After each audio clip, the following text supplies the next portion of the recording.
Welcome to Technology and Security. TS is a podcast exploring the intersections of emerging technologies and national security. I'm your host, Dr. Miah Hammond-Errey.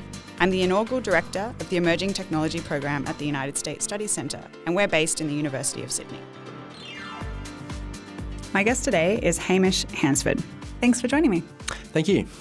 Hamish is the Deputy Secretary of the Cyber and Infrastructure Security Group at the Department of Home Affairs. He has over 20 years' experience across government, including as the inaugural head of the Cyber and Infrastructure Security Centre. He led the delivery and implementation of Australia's 2020 Cybersecurity Strategy, and he's worked in cybercrime, combating terrorism and counting child exploitation, as well as on reform of critical and emerging technologies, data security and surveillance. We're thrilled to have you here, Hamish. Thrilled to be here. We're coming to you today from the lands of the Ngunnawal people. We pay our respects to their elders, past, present and emerging, both here and wherever you're listening. We acknowledge their continuing connection to land, sea and community and extend that respect to all Aboriginal and Torres Strait Islander people. So Hamish, the Department of Home Affairs has shifted around to respond to government priorities, and you are in a new and expanded role. Can you take us through what this looks like broadly for Home Affairs and specifically for your role? Sure. So the Cyber and Infrastructure Security Group covers both my previous role, which is the Cyber and Infrastructure Security Centre, covering critical infrastructure regulation. Also have an industry partnership division, really looking at critical infrastructure policy, how we do national collaboration. Then we've got our digital policy and digital security policy division, which really looks at what are the cybersecurity challenges for Australia, what are our critical technology challenges for Australia from a security perspective, and what are the identity and biometric security challenges that Australia needs to face. And then finally, we've got a cyber security response division, which really looks at how do we harden government IT, but how do we also respond to cyber instances that occur across the Australian economy.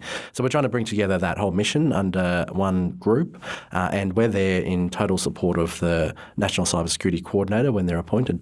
And on that, you've been responsible for reforms to the Security of Critical Infrastructure Act, or SOCI Act, and led the principal regulatory authority for all of the critical infrastructure in Australia. It's a really significant reform program. Can you explain briefly why it's important and what it actually covers? So from 2018, we legislated quite a narrow definition of what we meant by infrastructure, just covering 4 different classes of critical infrastructure.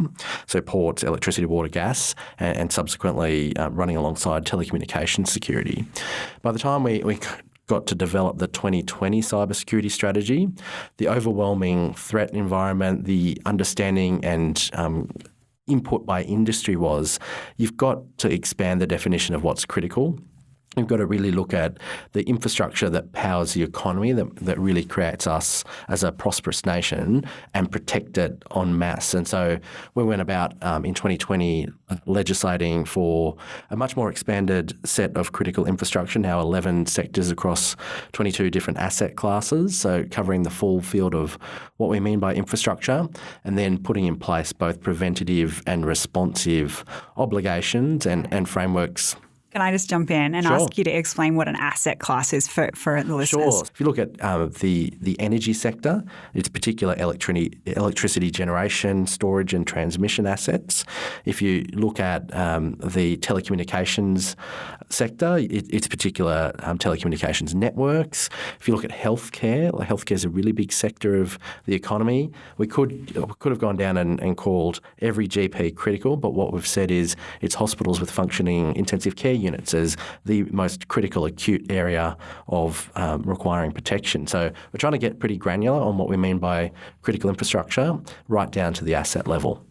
Awesome, mate. We're going to come back and get a little bit deaper in SOCI for the real nerds. For hours if you like. I have no doubt. But we'll just cover off on a few other things first. It seems like what you've outlined there is that this new group is blurring the line between what we think of as cyber and critical infrastructure. What benefits and challenges does that have from a coordination standpoint? So I think overwhelmingly cyber challenges really actually challenge infrastructure. And when you kind of look at the cost of some of the risk mitigations we've put in place, cyber overwhelmingly is the most expensive cost for mitigation of risk. And so if that's what's driving one of the key threats for infrastructure, that's then consequently our focus. And I think really why we're calling out cyber and infrastructure security, because cyber is so important and will be into the future. And then I think supply chain security is kind of the next big challenge that we've got as a country. When we look into securing our own systems, we then think about, well, what else might be able to impact the functioning of businesses, of infrastructure, of particular individuals, and supply chain features pretty heavily. So that's why I think they're immersed together, both in the title of the group that I run, but I think foundationally in terms of the day-to-day work of infrastructure providers. Great. That's really good insight. Thank you. And it's really important, I think, for people to be aware of those interdependencies. There's something, as you've brought up with the supply chain there, that it's coming for second and third order effects that we don't always think about in our everyday life. Can you talk us through government responses to the Optus and Medibank breaches? And I know you've kind of spoken a little bit before about the changes that have happened since then. So how would government work through a similar issue now? Well, we work through cyber incidents every day almost of the year. And I think Optus and Medibank were great learnings for how we respond to cyber incidents, both from a technical perspective, which is the key role for the Australian Signals Directorate's Australian Cybersecurity Centre. And I know you've had Jess Hunter on one of these podcasts before, and she's talked you through the technical response. What we've learned out of some of the big cyber instances that have happened across the economy is there's consequential harm that could occur for individuals who might have lost some of their identity documentation. And so we've put a lot of thought into how we respond, and that's one of the key areas of my group. We've set up a cyber response coordination unit to enable the coordination of responses. And we, at the Commonwealth level, we often think about response in a harm mitigation or a consequence management perspective, and have called a national coordination mechanism, for instance, in some of the recent cyber instances. And that secretariat function and that national coordination function is run by our National Emergency Management Agency, and then the subject matter experts surge in. Really, when we were in COVID, in the middle of COVID, there were different events that really caused national coordination arrangements to come together and have quick meetings, really outcomes focused, bringing together a whole range of disparate stakeholders. And we've used that same methodology for cyber instances and cyber incidents. Yeah, that's great. Thank you. I know so many people often don't see the whole machinations and wonder how it comes together. And you've kind of touched on there some of that stakeholder engagement with industry. How have you seen industry and academic engagement particularly evolve over your time in government? I think particularly over the last couple of years, we've been consulting on cybersecurity reforms, on critical tech reforms, and I just see that the consultation and collaboration is just getting so much better. And so even with the most recent call for views for the cybersecurity strategy, we've seen very high quality, thoughtful submissions and lots of thoughtful roundtables where people are up for the challenge of thinking about how do we create, in the minister's mind, the most secure country from a cybersecurity perspective by 2030. People are up for that challenge. And we're seeing people proactively reach out, particularly on the critical infrastructure side. We see people who are highly mature who say, how can I help nationally? We've learned a lot by running exercises, by implementing a change program on risk management. How do I now help others? And a great example of that is we've set up a data sector working group under the Trusted Information Sharing Network, and they're thinking about how do we help smaller players in regional Australia. That's one of the challenges that they're up for, and it's really great to see that level of collaboration and engagement. Yeah, it must be really exciting because often engagement in democratic processes is not thought of as, industry's strong point. And yet I really see that groundswell of interest in contributing to better policy as well, particularly in the tech policy space. So we're going to dive a little bit deeper into the SOCI Act for all the nerds out there. Firstly, though, can you talk us through the past year of mandatory cyber incident reporting? So when you think about the figures, so in the first period, which was April to December of 2022, we had 47 cybersecurity incidences reported into Report Cyber, and they've ticked the box that they were a critical infrastructure entity, and they've told the regulatory authority, the Cyber and Infrastructure Security Centre. So what that really means is 47 successful cyber impacts on either the confidentiality, availability or integrity of a critical infrastructure asset. And that stands in contrast, for example, to one cyber incident reported every 7 minutes for all of Australia, which is the latest reporting out of the Australian Cybersecurity Centre. So we're looking at that information and saying, actually, that's a lower level of successful cyber incidents impacting infrastructure than we would have expected. But we did set the threshold pretty high. We really wanted to know what are those successful incidences that actually are causing an impact. Fortunately, we haven't had any significant cyber incidences reported, which is great, because if there's a significant incident, then we've got something that's going majorly wrong. The legislation covers a broad range of critical infrastructure assets and roles relating to them. Can you describe how recent efforts simplify asset definition and obligations for critical infrastructure responsible entities as well as the direct interest holders? Sure. So we've set the task for ourselves at the passage of the legislation back in April of 2022, the second of two pieces of legislation, to try and make the SOCI Act much more user-friendly. So we've just finished a significant amount of guidance which tries to break down, for people who are wondering, am I a critical infrastructure asset, tries to break down what we mean by different asset classes. So different people can look at our website now and say, actually, I think I meet this definition, and it takes you through the journey about whether or not you are. I mean, the easiest thing that we could have done is just used companies and said, yep, this company is critical infrastructure, but it doesn't get to the philosophy of actually which part of the company. There might be a company that does 20 different functions. We might be interested in one which is about electricity generation, or it might be about the running of a telecommunications network or the running of a hospital. So we've tried to break it down, and we've tried to also provide in the Act the ability to narrow the definition if we need, and we've done that for particular hospitals. The hospital definition covered a lot of hospitals in Australia, and for the application of the risk management program, for example, we've narrowed the definition to really focus on those major hospitals in Australia that might then require risk mitigants. The newly released Critical Infrastructure Asset Class Definition Guidance is intended to reduce confusion and complexity for industry, and you've just outlined how that works. And having rules and various instruments does make you more nimble to responding to different situations, obviously, rather than requiring legislative amendments. How will the critical infrastructure risk management plans required under the latest February rules help boards and senior management to take responsibility and manage risk for assets? So over the next 6 months, the critical infrastructure will be developing a risk management program. And so that'll be looking at what are the material risks that impact the functioning of my infrastructure asset, and how can I, as far as is reasonably practical, mitigate those. And then looking at the kind of four areas. One, information and cyber security. Two, the personnel security issues that might arise for people having access to the critical parts of infrastructure. Then looking at the critical components of the physical bits of infrastructure, and then supply chain issues. So by August, we hope that every critical infrastructure asset will have a risk management program. Then the process that we've put in place is that annually we're asking boards to attest that the companies have a risk management program. It's being kept up to date. It's being adhered to, and to receive an annual attestation. The first one is required between the 1st of July 2024 and the 28th of September 2024. And so that's the point at which boards will be saying, do I have a risk management program? Is it adequate?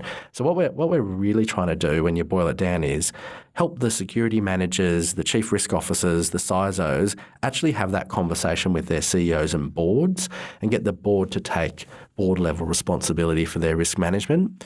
We thought that was a better approach than saying submit it to the government, get them to sign off on it. Actually getting boards involved and getting boards to attest, we thought was a change in the culture of the way in which some companies operate. For others, it's routine business. Government has set a goal to be the world's most cyber-secure nation by 2030, and it is a hugely aspirational goal. How far off that are we now? And what do we need to do? I mean, obviously, consultation and drafting of a new cybersecurity strategy, but kind of where are we now? And in such an aspirational goal in 7 years, where do we need to be? I think that the second part of your question is easy to answer, because if you have to be a leader in every single part of cybersecurity, whether that's international, critical infrastructure, general economy, small to medium enterprises, education, skills, whatever you kind of think of in terms of cybersecurity, that's a big requirement for Australia. But I think it's not coming off a zero base. We've got different elements of our cybersecurity maturity that have really great parts of the economy and areas where there's work to do. We've talked about a world-class leading set of critical infrastructure laws. The challenge now is about implementation of those laws, building capability. So I think we've got really good elements and we've got areas for improvement.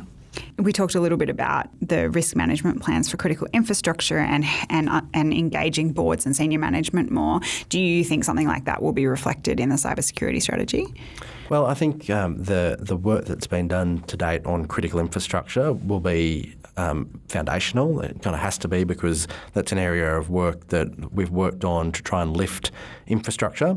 The big question then is, what about the rest of the economy? What are the types of things that might help improve Australia's cybersecurity outcomes? And the discussion paper really points to a whole range of possible initiatives that the government might consider, including what's the responsibilities of different companies, what role should boards play, does Australia need a Cybersecurity Act? All of those types of issues are things that the government's looking at. How have the states and territories responded to this challenge? Yeah, so I work with states and territories through the National Cybersecurity Committee, so effectively the state and territory Chief Information Security Officers. It's a highly engaged collaborative group. Every state and territory is looking at cybersecurity as a really key priority. Many of the states and territories have that function vested in their premiers or chief ministers' departments. So taking it very seriously, states and territories are engaging very significantly in the policy agenda and really thinking about how do we collectively, as a set of governments across Australia, improve cybersecurity? How do we look at government security as part of that? How do we think about cybersecurity response? And then how do we think about the uplift that's required across every part of the economy? So strong partnership and strong collaborators. The US has also released their own cybersecurity strategy in March of this year, and we know that one of the drafters was seconded briefly to Home Affairs. Is there been a lot of alignment between the two processes? What can you share about that? And in terms of that US strategy, there was this significant component about the international reach as one of the pillars. They had 5 pillars in their strategy. Can you talk a little bit about the Australian version, the alignment between them and, our role in the region? Sure. So we're learning a lot from the US strategy, particularly about their narrative, their engagement with industry, and we're talking to the US government about lessons learned. And as you mentioned, have had one of the key writers out here in Australia talking to us about the process that America went through. More generally, then, I think we have really put the international and domestic elements together in the consultation for the cybersecurity strategy under Assistant Minister Watt and Minister O'Neill. We're bringing together both the domestic and international elements of cybersecurity into one strategy. So that's the big change that you'll see in 2023 comparative to other years where there's been effectively a domestic cybersecurity strategy that points to international activities and then a separate international engagement strategy that sits alongside. That's being built together as one cybersecurity strategy. And I think it does really demonstrate then that domestic and international really go to in a cybersecurity environment where things are not bound by laws. Actually, leadership in the region, leadership internationally, and domestic leadership are both equally important. It's really exciting to hear because you do hear this kind of glib response of domestic and international so often, but then end up being separated. So it's really nice to hear they're being developed in conjunction with each other. I'm going to go to a segment now where we talk about alliances. And you've kind of touched on it, but if you could elaborate a bit, what countries are leaders in elements of critical infrastructure and cyber policy?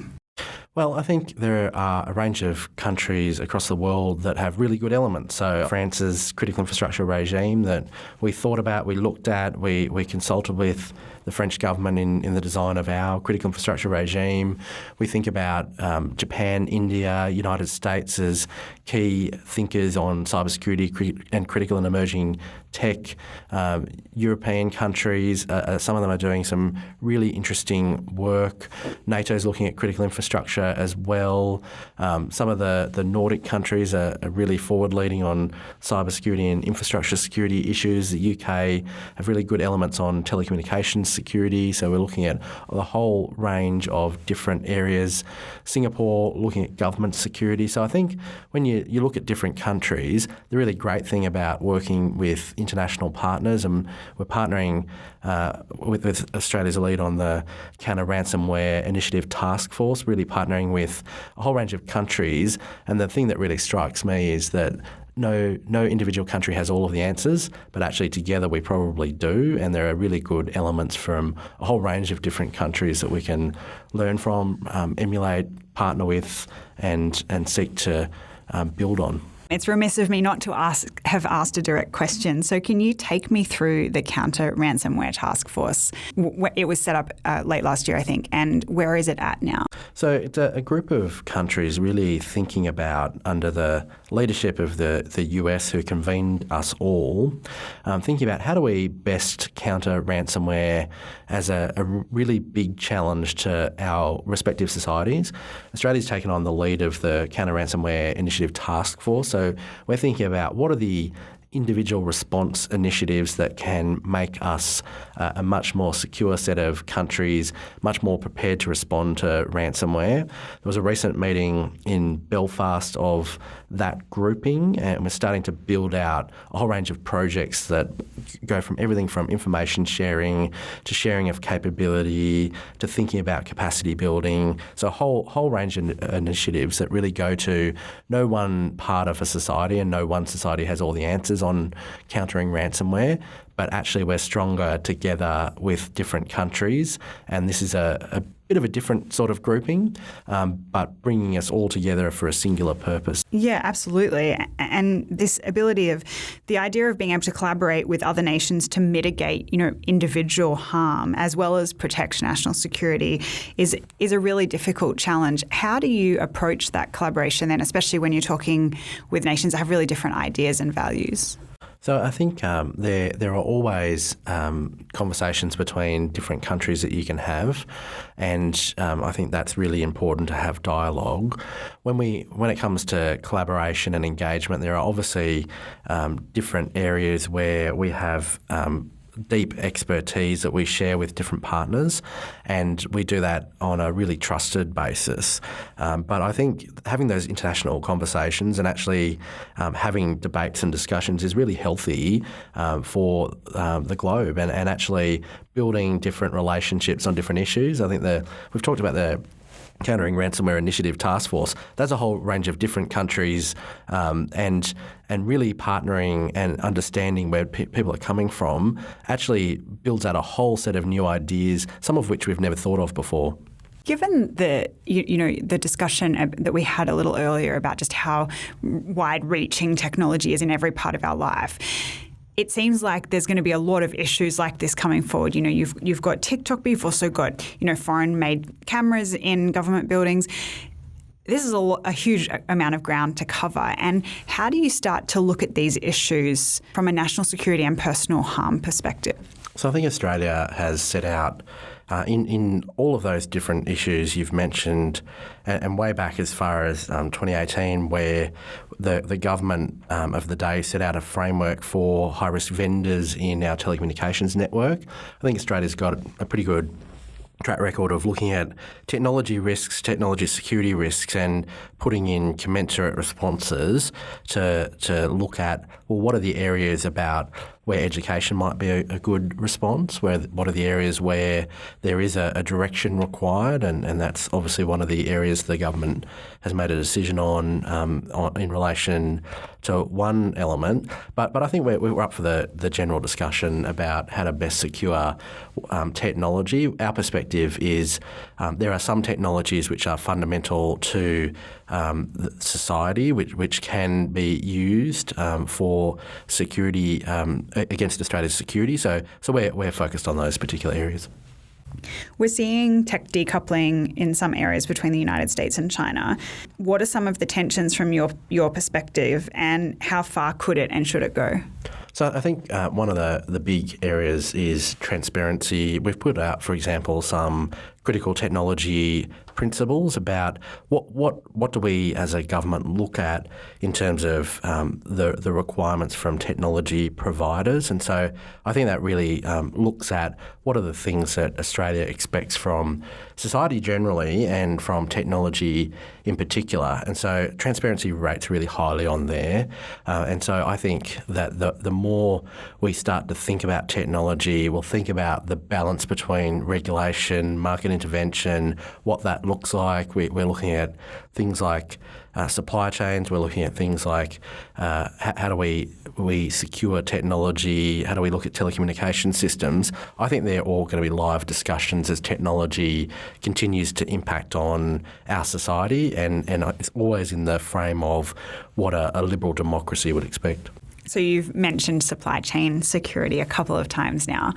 Interestingly, on the podcast, I've had really diverse views, and some of them, Jess, for example, highlighted the role of being able to secure devices no matter where components have come from. There is a real discussion, particularly in the US, about a bigger decoupling or a stronger decoupling. Where do you think we sit in terms of supply chain security? And, you've highlighted there the principles and particularly of transparency. What does that look like? So I think supply chain security, we learnt during the pandemic that it is really important because we kind of used to rely on a just-in-time methodology, and that was blown out of the water as we saw so many different materials from across the world, no matter what it is, technology-related or building supplies, food. So I think supply chains just generally have been stressed, and people are looking deeply into them. One of the prudential standards is looking at third and fourth party supply chains, which is interesting in a regulatory sense. So I think Australian businesses, the government is just looking at supply chains generally as a result of our environment over the last couple of years. And I think that will continue no matter what part of the supply chain there is. And I kind of look at critical infrastructure, and when we couldn't get people over to Australia for repairing of our infrastructure assets, we thought about different ways to respond. So I think we're looking at supply chains generally. I think that's based on our history and the disruption that occurred with COVID. But I think whether it's technology or otherwise, they'll just become increasingly important. We've seen various efforts to regulate AI, including Europe's AI Act and the Biden administration's AI Bill of Rights. We've also seen on the other end of the spectrum, Italy temporarily ban ChatGPT and China's draft regulations on generative AI. You mentioned it before, but why do you think AI is so difficult to regulate? I think any new technology, any new element of an economy, regulation and legislation almost comes in as a secondary nature. So we kind of think about 5G and then the regulatory responses that occurred in, for example, 2018, as I've mentioned. I think AI is no different from other technology, except to say that the sophistication, the ability to use AI in a whole range of different scenarios, I think we're grappling with what might be the scenarios in the future. And then we'll see legislation and regulation potentially catch up to mitigate some of those consequences that might arise from a security or safety perspective. But I think AI has infinite possibility. And so if you think about that, but we're always going to be looking at new technologies and new areas of society and what's the legitimate right of the government to intervene to protect the population versus the right of the market to operate. That's always, I think, going to be a perennial question. Absolutely. And do you see that there are any tensions between democracies and regulation of such fast-moving and impactful technologies? Well, I think that's what we've got parliaments for. I think that's why they're there, to have that debate between what's legitimate and what might be the guardrails that we put in place. And having supported governments to introduce a whole range of legislation over the last, 22 years, I think that that's a live discussion, and it's something that we've always got to balance as a democracy, and we've always got to continue to look at different frameworks. And it's not too long before legislation needs to be reviewed and updated in a whole range of different situations. I've worked, for example, on very technology-related reforms, and there's always that balance between technology agnostic regulation and legislation versus being really prescriptive. And I think that that's a challenge of a democracy, to continue to look at how do you best legislate and how do you balance personal liberty and freedom versus the protection of the greater populace. Yeah, absolutely. And it seems like AI, in some ways we've regulated every kind of historical harm to date, so we will manage to regulate AI in some capacity. But it does seem as though our approach to regulation of AI might set us up for future technologies. And one of the things you just alluded to there about not being too prescriptive is really significant, because when we look back at legislation that was passed only 20 years ago, the digital society we're in now isn't reflected. And so we need to be able to have nimble legislation and, regulatory frameworks that actually allow us to respond to new technologies as they emerge. I'm going to go to a segment here, Emerging Tech for Emerging Leaders. You've held some leadership roles during really big tech developments. Can you give insight into how you've led others to navigate major tech changes or regulation in your career? Sure, it's like a job interview, isn't it? Hopefully not as difficult, Hamish. That's true. Hopefully not. And there's no job at the end. I've already got one. But I think one of the big challenges to lead people is how do you describe what can often be really complex technical legislation or technology issues, and try and get a deep understanding of those, but then at the same time be able to explain it in a really simple way that members of the public can understand, that people who are legislating on and have an expertise, for example, in law or parliamentary issues, you can start to shape a narrative. So one of the big areas that I've focused on in my career is how do you build a compelling narrative? How do you then use your expertise to put that in a frame where people can clearly understand?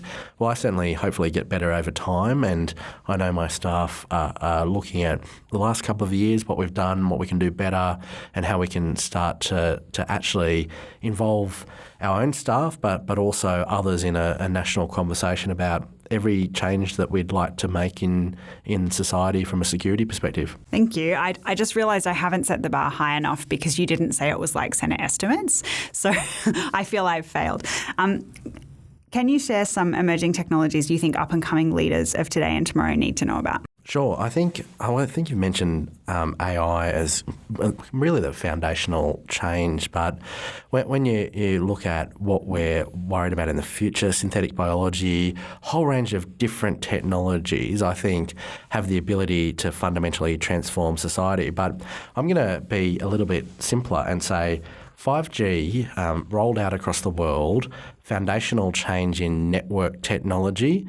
I think we've got a huge opportunity, both in Australia and across the world, to think about what's the functionality that can be developed on those networks. And we're certainly not using the full functionality of 5G networks, and there's a whole lot of opportunity ahead, and that's really what I'm thinking about on a day-to-day basis.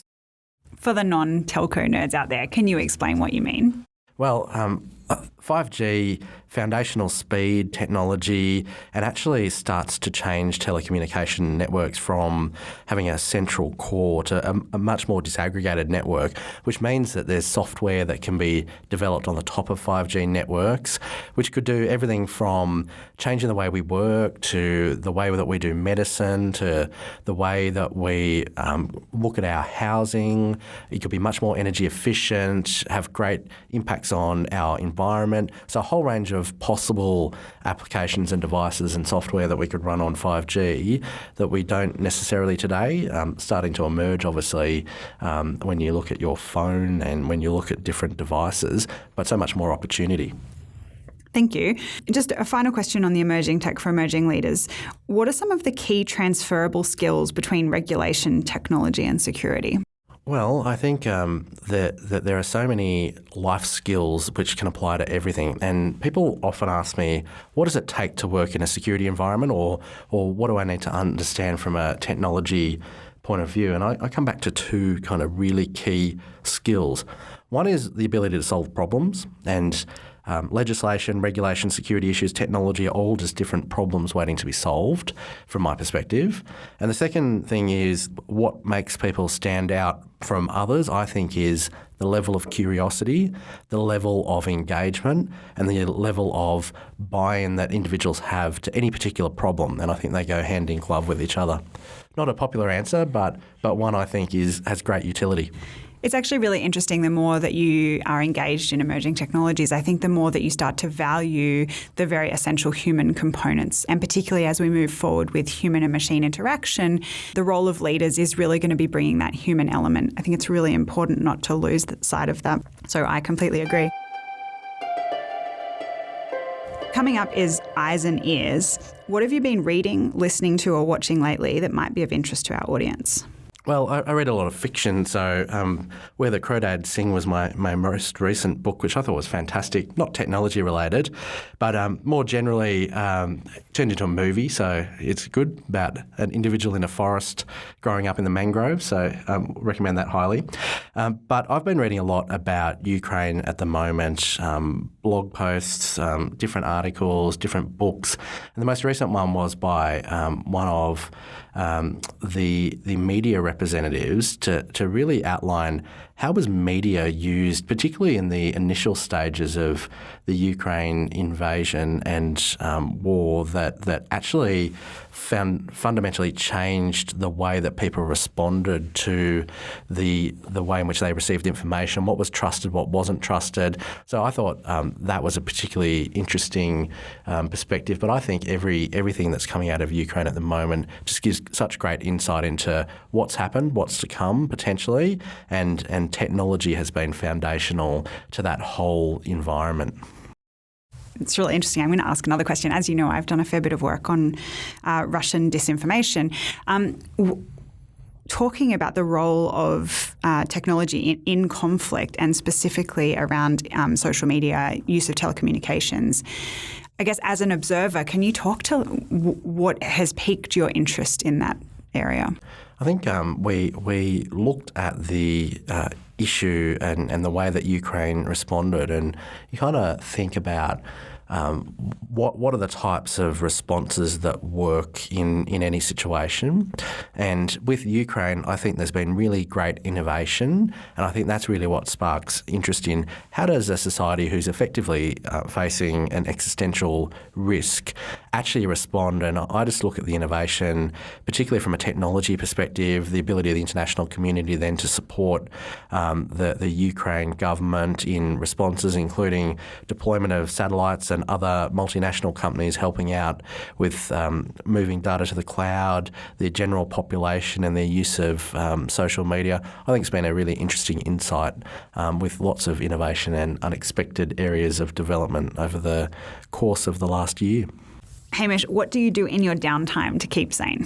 Well, I've got two children which, I was going to say keep me sane, but keep me grounded, if I could put it like that, and try and get out most mornings on my road bike to try and make sure that I start the day in a really healthy way. And I think that really keeps me grounded. It keeps me much more focused and really a core essential part of my life. Without it, I kind of suffer a little bit. Is there anything I didn't ask you that would have been great to cover? So much. We could be here for hours, but nothing in particular. Okay, all right. Hamish, thank you so much for joining me today. It's been a real pleasure. It's been a pleasure for me as well. Thanks for listening to Technology and Security. I've been your host, Dr. Miah Hammond-Errey. If there was a moment you enjoyed today or a question you have about the show, feel free to tweet me at MIAH_HE. or send an email to the address in the show notes.